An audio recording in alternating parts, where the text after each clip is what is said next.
Minister, I'm wondering, I understand the idea that it sounds reasonable to say that this is just opening a conversation, but what's happening is a conversation is being opened that nobody has contributed to because we don't know the information. So it means then that we are trusting then a particular group of people to go into that negotiations when we haven't had any sort of public discussions with anybody in relation to the content of what people would want to see as part of that agreement. Do you know what I mean? So really the politicians nor the public have any say in what's being negotiated. So opening up the discussion and then opting in or opting out at a later stage really doesn't matter anyway, because that input is never going to come because we're not part of that negotiation. If you look at Kazakhstan, I mean, people, there's huge questions around the fact that they've, even in recent years, imprisoned activists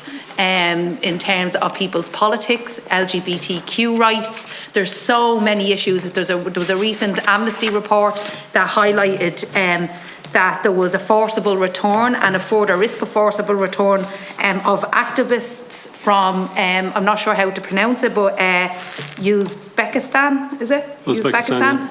Yeah, so there's huge questions around Kazakhstan in general, and the fact that we don't get to engage in any conversation and actually speak about the human rights of Kazakhstan and what them negotiations should entail and look like, rather than just opting in or opting out after a second stage of the conversation. So I'm just wondering if you can clearly say why having a bilateral direct agreement like that we can do with other countries, why this is of benefit to us in any shape or form. What is the benefit of us being part of a readmissions compared to actually just how things have been done? Okay, but I suppose the real benefit is that, say, many people have arrived in Ireland from Kazakhstan, and whether they've been refused international protection or they're here for other illegal means, in order to return them to Kazakhstan, we need to have an admission agreement in place, and it's much more beneficial to have an admission agreement in place in order to facilitate that. In terms of your first point, Senator, about opening a conversation, it mightn't be of huge comfort to you, but I want you to know that this is not just restricted in Ireland, the annex that the Cathaoirleach has mentioned. In every member state, access to the annex has been restricted. The reason for that is because all we're doing is starting negotiations. It may be the case, as you say, that ultimately a decision is made. We're not going down the route of an agreement with Kazakhstan. And obviously I can tell you one of the key indicators or factors that will be taken into account by the Commission will be human rights protection. The Commission, my understanding is, will not enter into an agreement if it believes there aren't sufficient human rights protections in place in the country to which people are to be readmitted. We will ultimately have our say. It may be the case that no agreement is reached. If no agreement is reached, there's no great loss in terms of what's occurred. If an agreement is reached, as a country we'll have a say in terms of whether it is agreed or not, and then it'll come back before the Houses of the Oireachtas for members to have a say in terms of your approval of it. So right now you're saying that Ireland can't return people to Kazakhstan? We would have to get agreement from the Kazakhstani government. We'd have to enter into discussions with them on a case-by-case basis. It is much more effective in terms of returning people to countries if there's an agreement in place which says, listen, this is the mechanism you do it. You've got sort of 30 days to notify the country. They have to reply back within 30 days after that. If that procedure is set out, it's going to be much more effective. So does Kazakhstan currently refuse readmissions from Ireland? Well, as you know from the numbers, we've only had 12 since 2019. My understanding is that there was only one deportation order in respect to those 12 people. So I suspect nobody has been returned to Kazakhstan. But we have to think of the future and think of in terms of the likelihood of it arising in the future. It's beneficial to us, I have to say to you, Senator, if it is the case that there's a need, and it works both ways as well. Like if there's Irish people in Kazakhstan and the Kazakhstani government don't want them there, they could be returned here as well. It'll be reciprocal. So there is a benefit to it.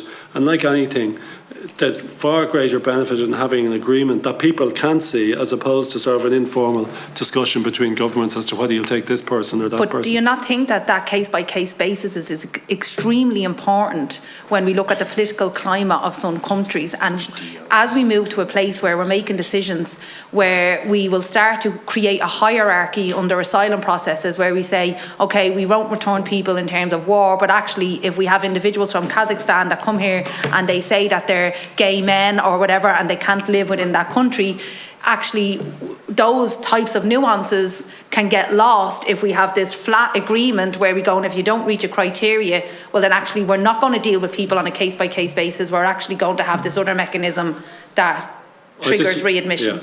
I disagree. Like, if somebody comes from Kazakhstan and they apply for asylum in Ireland, they apply to the IPO, they'll be able to put forward their narrative as to why they're entitled to asylum in Ireland.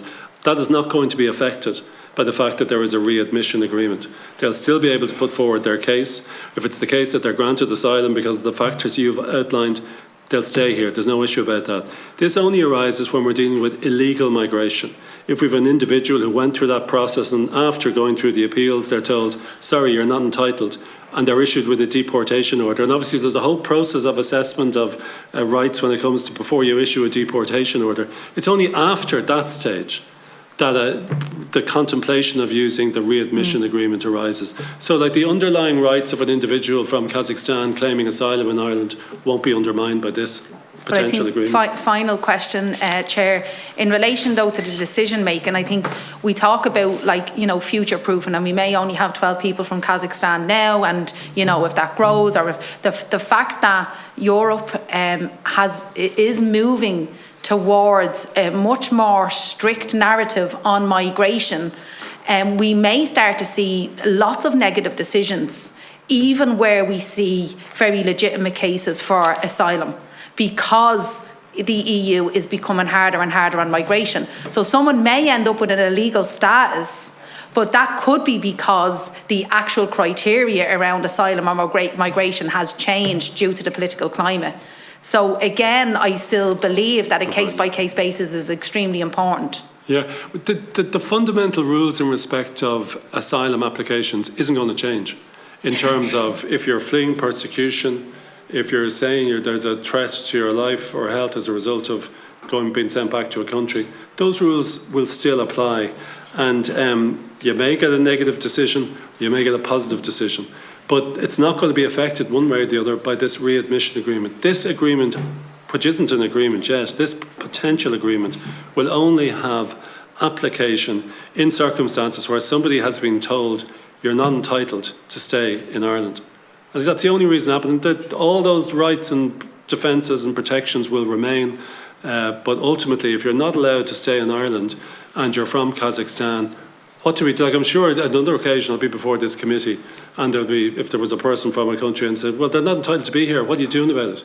At least here, if it applies to a Kazakhstani person who's not entitled to be in Ireland, I can say, listen, we have a readmission agreement in place.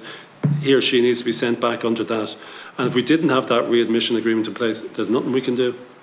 Sorry, can I just say, it's not true that there's nothing we can do, because we still do have deportations and we still can have the option for bilateral agreements. So there still is. If someone's here illegal, come back in later. Case by case basis, we could try and say to Kazakhstan, listen, we want to send this person back, but we don't have a formal agreement in place, so it's going to make it extremely difficult.